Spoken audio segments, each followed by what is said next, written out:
Hello everyone, my name is Adelanda and this is Solarpunking, where we discuss solarpunk ideology, things we can do in our communities to make them better, and ways to build the world that we want to live in. Lately, I've been thinking more about healthy forms of escapism, especially for those of us who need to stay engaged with current events for our awareness and safety. So I thought today's episode could be a lighter one where I discuss my favorite Solarpunk video game. Now I'm going to share some of my favorite games and why I think they're Solarpunk, but you might disagree, and I encourage you to share some of your own favorites in the new subreddit for the channel if you'd like. Video games have been an essential source of mental stimulation for me ever since I was a kid, and they have a solid place in my heart because of that. I actually saw an interesting video the other day that sort of threw me for a loop that explained why some kids, particularly kids with ADHD, are able to focus for hours on video games but struggle to motivate themselves to do homework. It resonated with me, so I'll share it, but I'd like to say that I don't know anything about ADHD specifically, but relate to the description of mental stimulation provided by playing video games.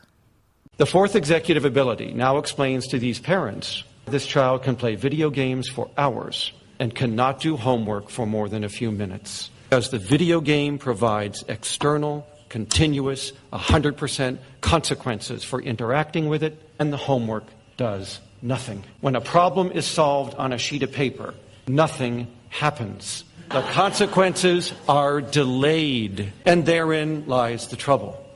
That clip was from ADHD Doers, and I just thought it was really interesting.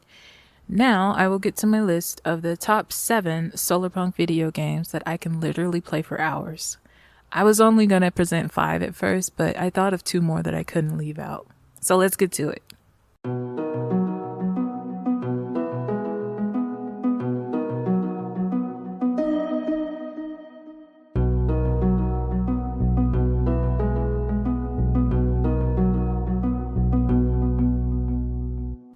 Stardew Valley is unquestionably Solarpunk.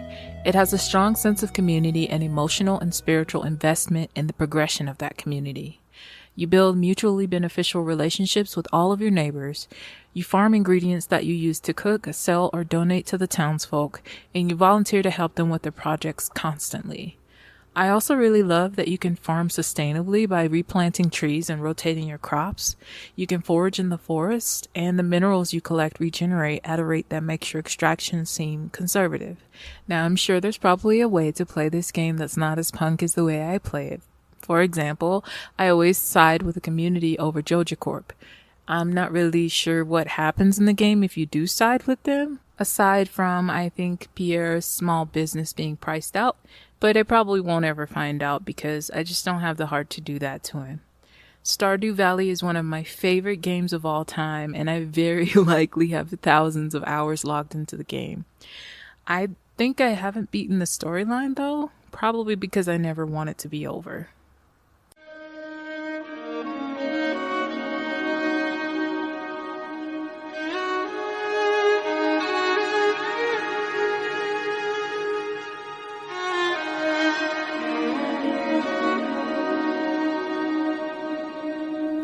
Okay, hear me out. State of Decay 2 and Project Zomboid are basically the same zombie survival game but in different styles. Zomboid is more of a solo simulation experience, and Decay is a community action game. State of Decay specifically has an element of Solarpunk ideology, and I'll explain how. The entire premise of the game is building a community for mutual survival. You literally can't play this game with a solo character because eventually you get tired, and the only way to keep playing is to swap out that character and let someone else in the community take the reins and do their part. There is also a real benefit to finding survivors that will contribute something unique to your community, whether that's a cooking skill to prepare meals for the group, a gardener who can boost the output of the community farm, or a doctor that can keep survivors on their feet and help them heal from illness and injury. The focus on community support is extremely Solarpunk, even if the setting is a zombie apocalypse. There's also the element of upcycling and revival that is present in the game. There are plenty of artistic decisions to show the reemergence of sustainability in each of the maps. Since the survivors are forced to use their ingenuity to rebuild society, we get some pretty interesting and sometimes challenging decisions that we can make to build one that's pretty impressive, especially if you choose the trader leader and opt to build a trade depot. Just avoid that last legacy mission and enjoy what you've built in relative peace. We've worked so hard to get here, and we've paid so dear a cost. But when I see what we were able to build in this town, I know without a doubt that our sacrifices were not in vain. We've created something that can endure, and I think we can do it again. Cooperation, perseverance, that's what it takes to rebuild this world.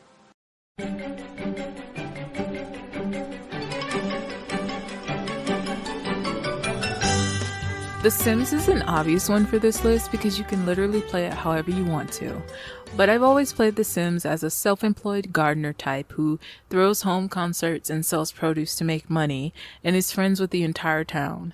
The Sims 3 is my favorite edition of the game, but The Sims 4 is also a lot of fun. My towns were always eco-friendly, and my sim would ride around on her bicycle and protest for more sustainable ordinances. Some of the more traditional jobs were also fun to explore. For example, I once created a sim who was an author, and she would write best-selling novels about conservation or coral reef restoration. Even when I was a kid, I always found a way to make my sims Solarpunk activists in the game, playing as scientists who cataloged wildlife with the collector-helper trait, or painting landscapes to promote environmental protection. And hey, you might say a lot of that required mental story building on my part, but that's literally the point of the whole game.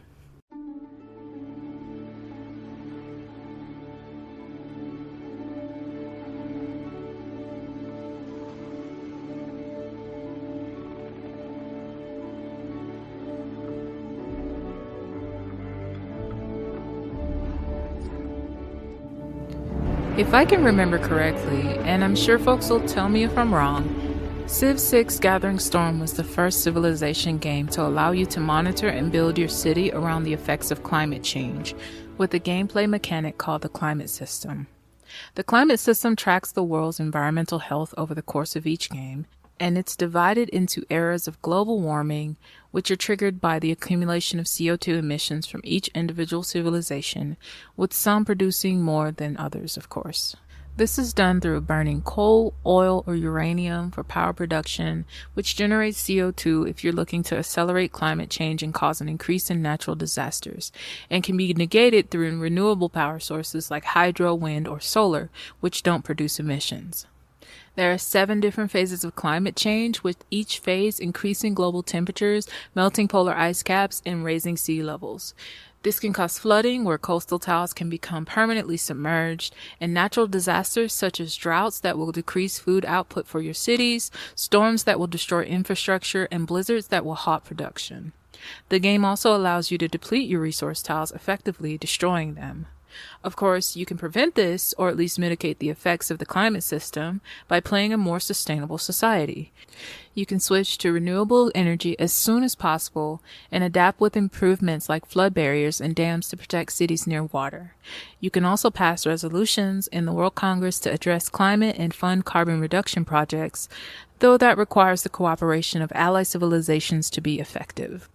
I thought this element of the game was really interesting when they first announced it, and to be honest, I got a lot of hours of enjoyment playing with this system. It's one of the coolest implementations of climate change and sustainability I've ever seen in a 4X strategy game, landing it in a spot on my Solarpunk games list.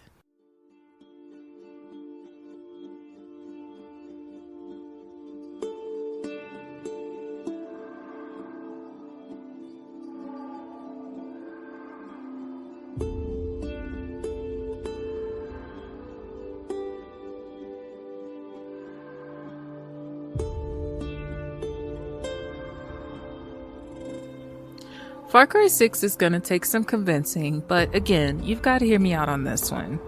I know we don't usually associate violence with Solarpunk, but the reality is, if we want to ever achieve an actual Solarpunk society, one of the doors blocking that path may very well be revolution, which is very well executed in Far Cry 6. I love this game, and at its core, it's about a community of rebels who want to protect their island from an eco-fascist dictator who wants to exploit its natural resources to build and profit from an industry of toxic pharmaceuticals. That's Solarpunk. The people of Yara are literally being made ill over the massive farms that they spray with toxic chemicals. And if you liberate one of the farms, you can reclaim it for the community. You're basically fighting to rebuild a more just and suitable society throughout the entire storyline, and you're protecting the island from environmental damage as you do so. The game is fun as hell. I love the animal companions and always did the missions with them beside me, and the music is really good too. So I don't care who disagrees with me, I will fight over this one. Far Cry 6 has earned a spot on this list.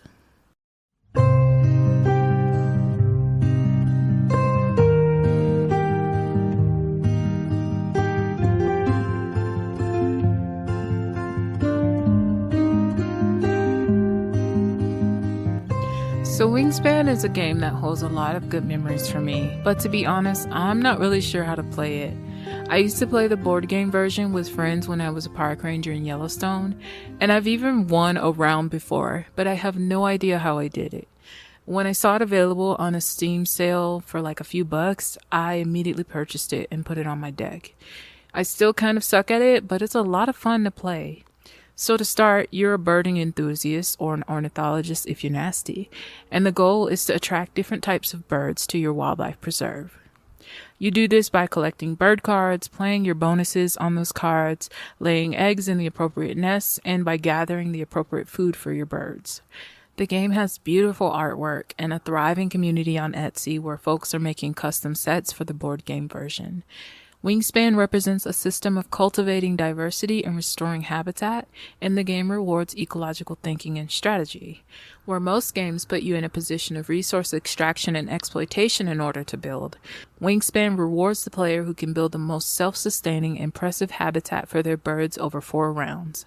I still can't fully explain the complex set of rules to you though.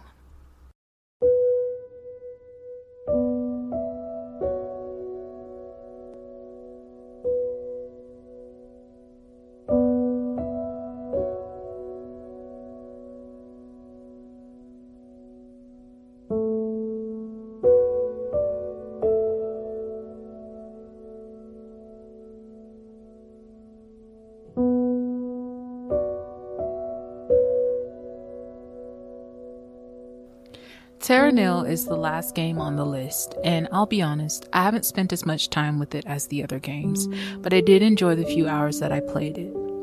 However, it'd be a sin to leave it off this list because it's a reclamation and ecological restoration simulator, and it's arguably one of the purest expressions of Solarpunk philosophy in gaming so far. So basically, you start the game in a reclamation phase, where you're given this polluted, barren wasteland to restore.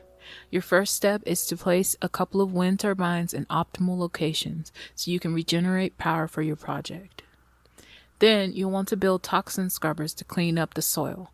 And next, you'll use a variety of tools, machines, and buildings to grow vegetation, provide water, and balance the ecosystem to encourage wildlife to return and promote ecological stability. Finally, when you've achieved your goal, you clean up the equipment you've built by dismantling and recycling it for next time. After you blast off in your spaceship, the vibrant living world you've restored is left to thrive on its own. Again, where most games are about resource extraction and consumption, this game is the literal opposite. It's about putting things back where they belong and removing ourselves once we are done. You use clean tech throughout the entire run, like wind turbines, solar energy sources, and biodegradable machines, and the tech here serves the sole purpose of regeneration.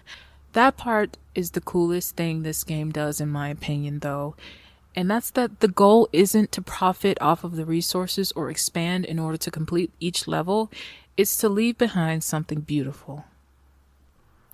So what was the point of this? Why am I sharing my favorite games with you? We are living in a world that feels loud, uncertain, and demanding of our time and energy. We have to remember to give ourselves permission to step away from the daily grind and prioritize self-care sometimes. Escapism, when rooted in joy and curiosity, becomes a way to remember who we are beyond the bare necessities of survival. Whether for you that looks like tending a digital garden, restoring a planet, or immersing yourself in something that brings you peace, these moments matter. They force us to slow down and refill our batteries so that we can then show up again with softness and hope. So this is me encouraging everyone who's listening to be gentle with yourself. Get out there and march if you feel called to march. Volunteer to distribute resources if you feel called to do that. But remember to allow yourself rest. The work of creating a better world begins right here with us, and we're all we've got. So take care. Thanks for listening to the 18th episode of Solarpunking.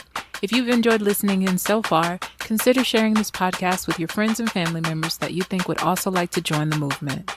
Also, consider leaving me a comment to let me know what you liked and didn't like. And if you still haven't already, check out the new website at www.solarpunking.com. It's live. If you have excess funds, consider following Dr. Mohammed Mustafa on Instagram. Dr. Mo has a fundraiser to build mobile hospitals in Gaza, and you can find out more by following him at beastfromthe_Middle East. Of course, I will link his profile in the notes. Until next week, stay hydrated and motivated. Peace.